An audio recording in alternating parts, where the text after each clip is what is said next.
ოდესმე გიოცნებიათ მსოფლიოს რომელიმე გლამურულ, ისტორიულ და ცნობილ ქალაქში მოგზაურობაზე?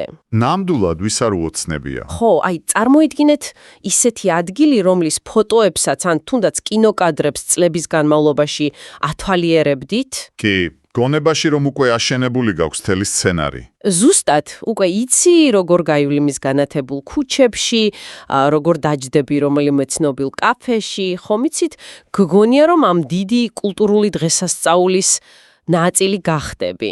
მაგრამ მერე ჩადიხარ და აი მანდ ვართ. დგება ეგ ნანატრი დღე, ჩადიხართ ამ ქალაქში და აღფრთოვანების და ეიფორიის ნაცვლად გატყდებათ სრულიად მოულოდნელი ემოცია. სიმარტოვე ალბათ.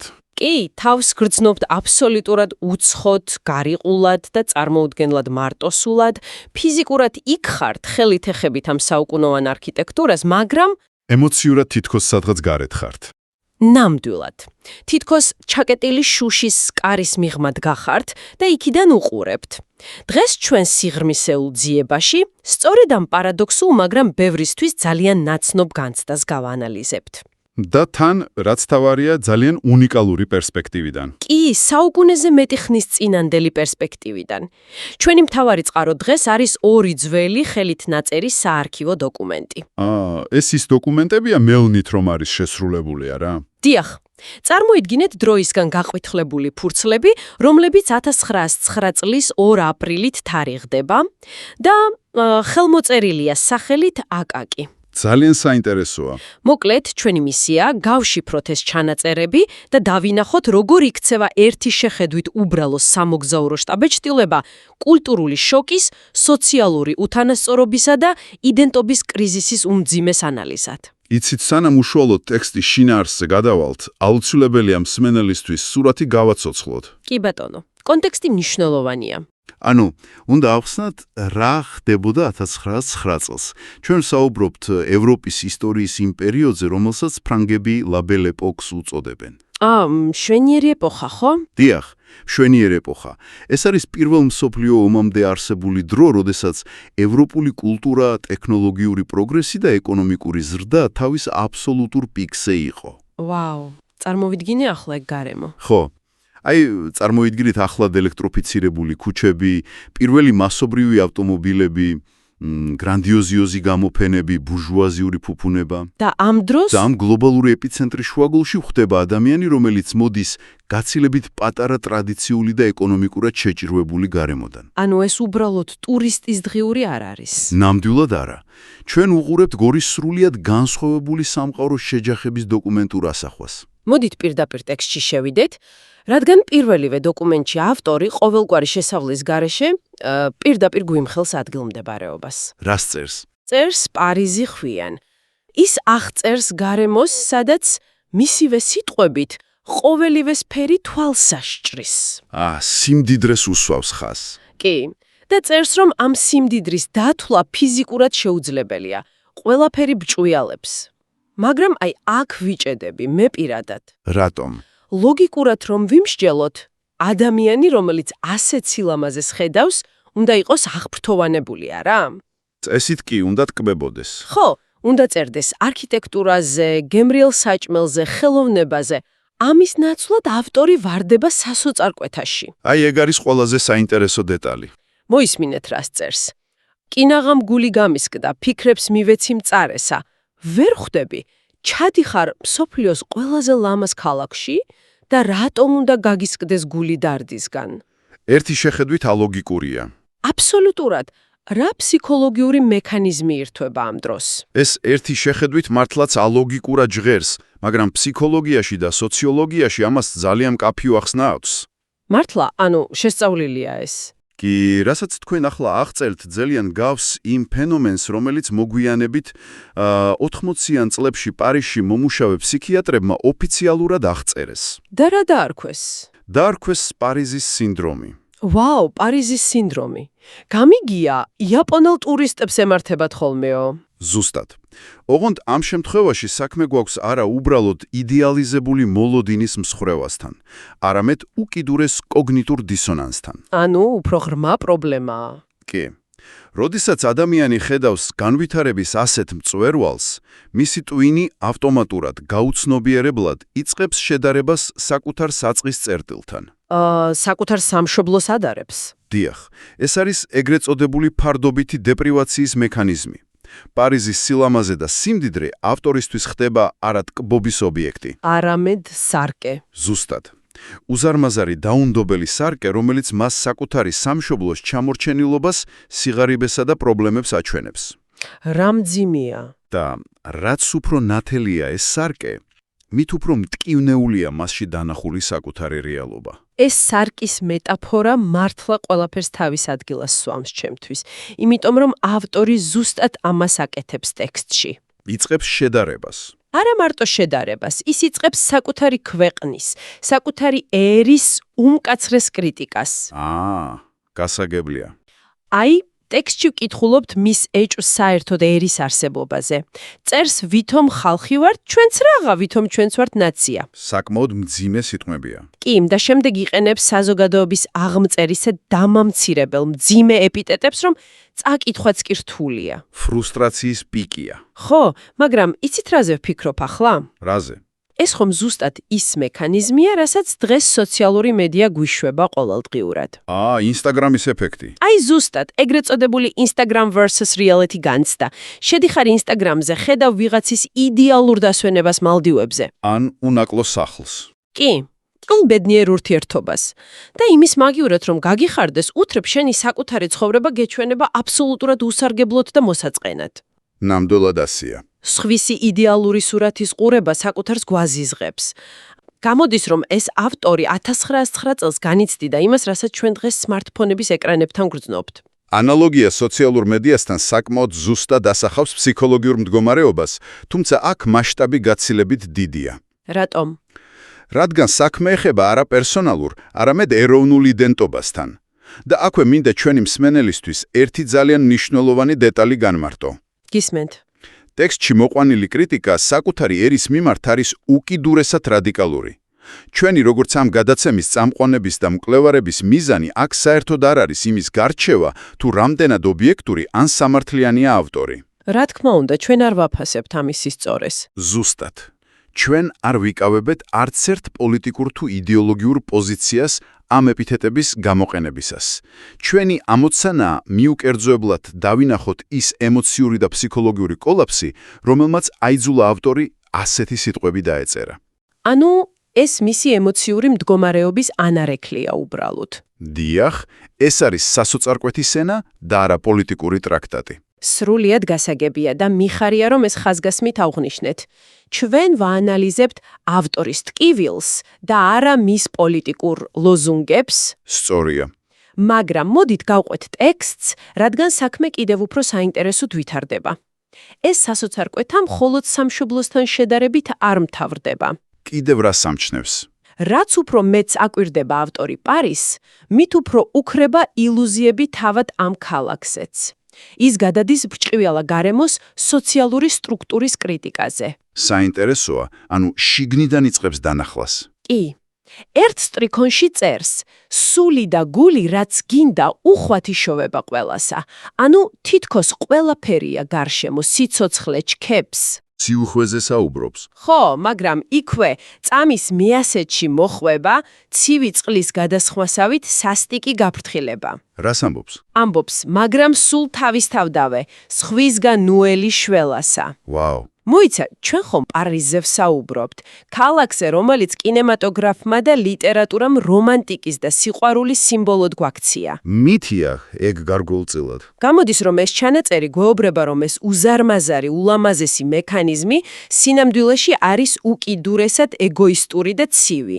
ანუ, ყველაფერი არის, მაგრამ წაქცეულს ხელს არავინ მოკიდებ. სწორედ აქ მივადექით მე-20 საუკუნის დასაწყისის ყველაზე დიდ სოციოლოგიურ ძვრას და ამის უშუალო მოწმე გახდა ჩვენი ავტორი. რა ძვრას გულისხმობთ? რასაც ის აღწერს, არის კლასიკური გადასვლა ტრადიციული თემაზე დაფუძნებული საზოგადოებიდან თანამედროვე ურბანულ კაპიტალიზმში. ურბანიზაციის პრობლემაა. დიახ.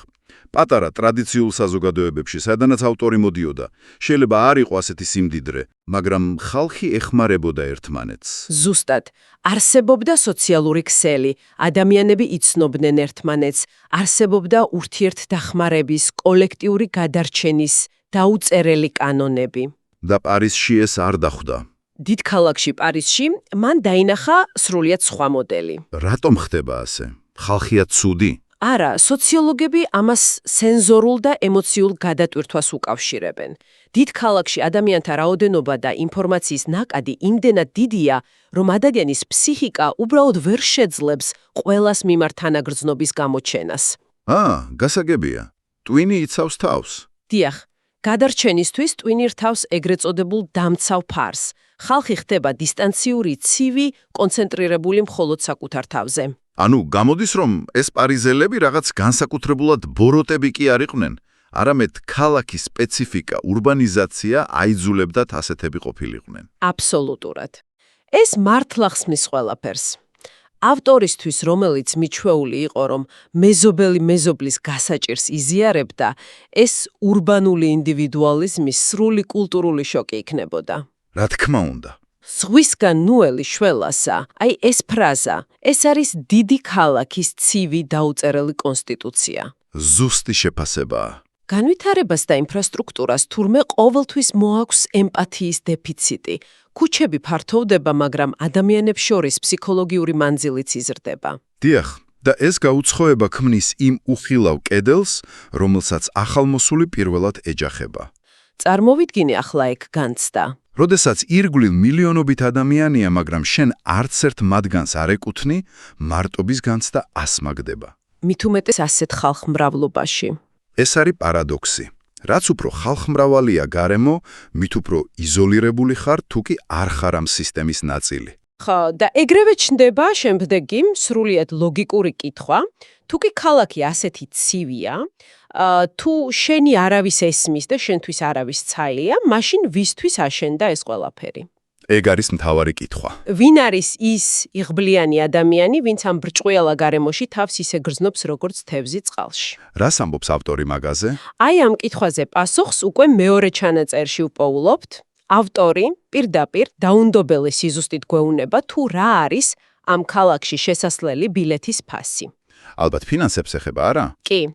ის წერს, რომ აქ იმან უნდა იცხოვროს, ვინც ჩვეულია ლხინს და ყურადღება მიაქციეთ ამ ფრაზას, ვისაც ჯიბე აქვს ოქროსი. აი, აქ უკვე იკვეთება კლასობრივი და ეკონომიკური ბარიერის თემა.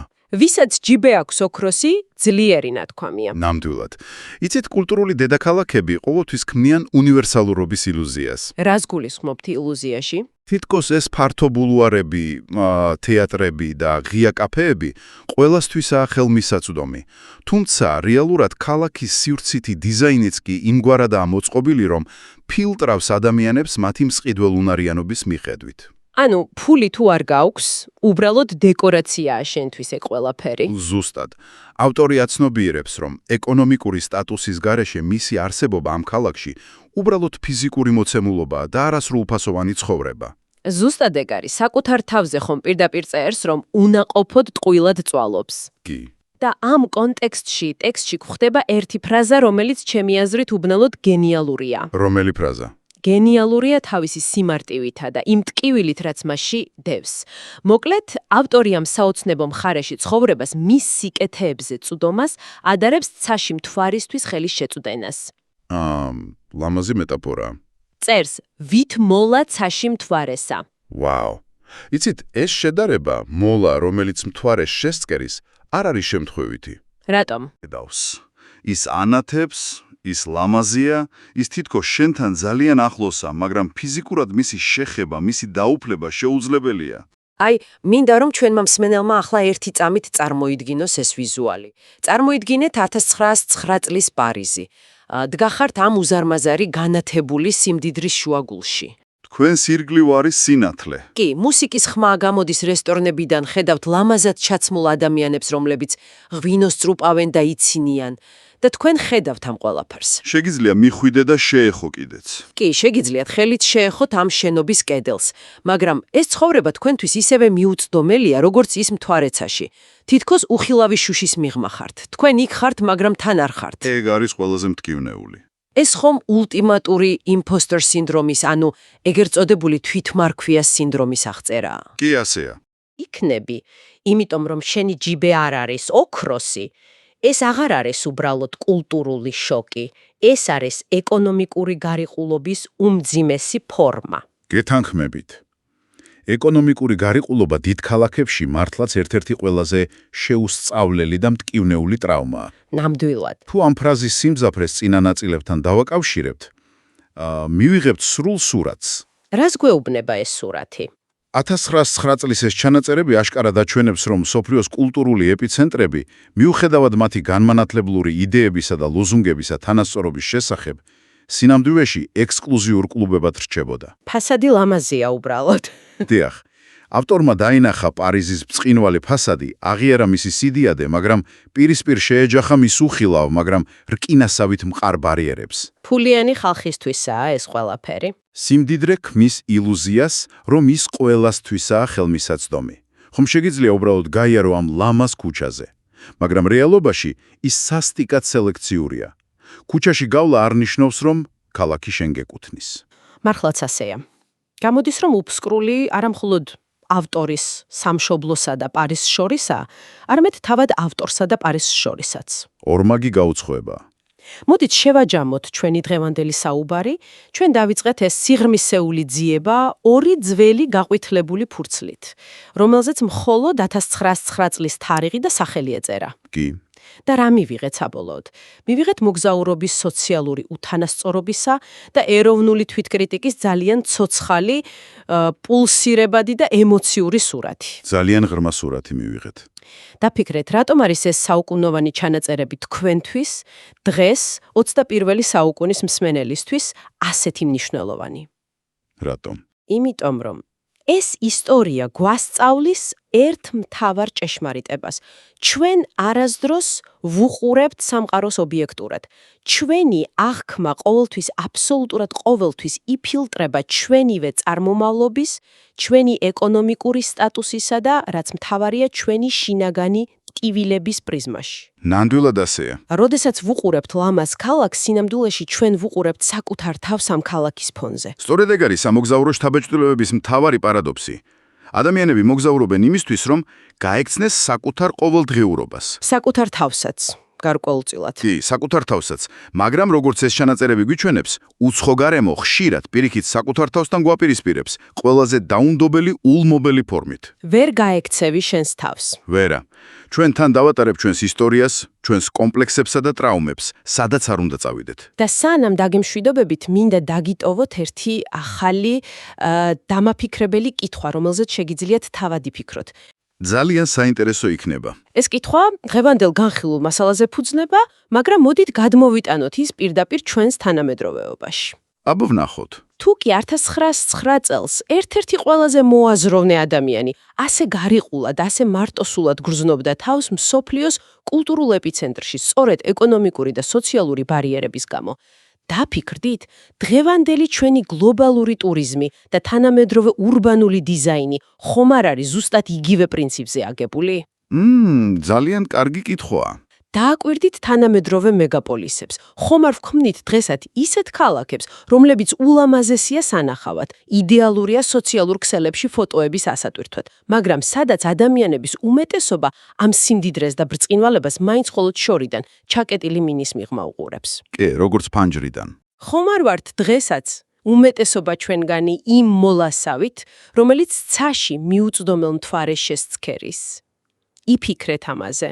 შემდეგ ჯერზე, როდესაც რომელიმე დიდ უცხო ქალაქში აღმოჩნდებით. დიდ მადლობას გიხდით ყურადღებისთვის, შევხვდებით მომდევნო სიღრმისეულ ძიებაში.